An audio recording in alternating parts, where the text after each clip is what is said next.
Avec cette proposition de résolution européenne, notre Assemblée s'apprête à exhorter les institutions européennes à mettre en œuvre les règles qu'elles ont elles-mêmes édictées.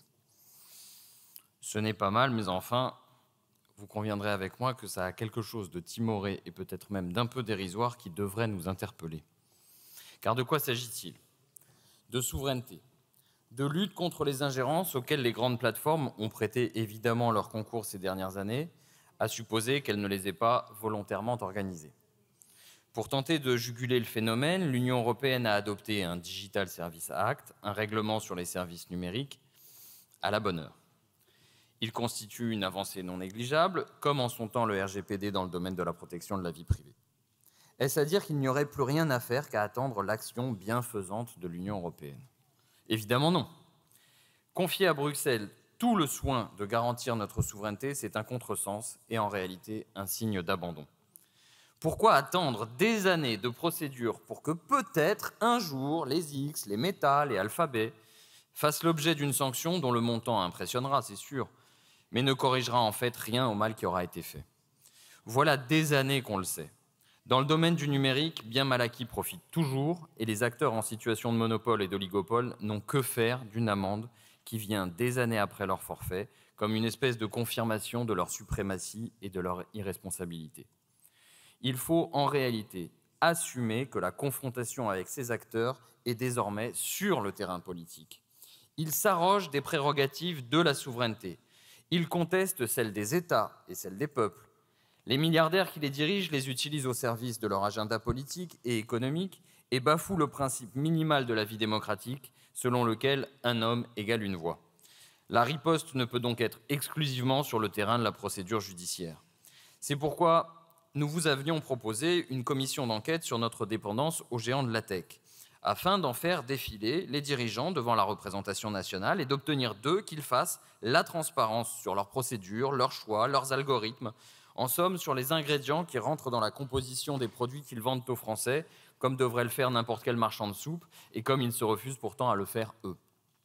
La réalité, c'est qu'il faut une vision et du courage politique pour mettre ces acteurs dans l'incapacité de nuire, en engageant un rapport de force sérieux et, au besoin, en les démantelant. Vous connaissez tous l'exemple du Brésil qui a suspendu le fonctionnement d'X qui contrevenait au droit brésilien. Fort de 22 millions d'utilisateurs, M. Musk et ses séides s'imaginaient que l'État brésilien n'assumerait pas sa responsabilité. Il l'a fait sans faillir et en quelques semaines, les dirigeants de X en étaient venus à de meilleurs sentiments. Faut-il vraiment redouter à ce point le bras de fer avec des entreprises qui, somme toute, peuvent être remplacées, ne fournissent pas un service d'importance vitale et n'ont en réalité pas grande envie de renoncer à un marché de millions d'utilisateurs? 17 millions et demi en France pour X.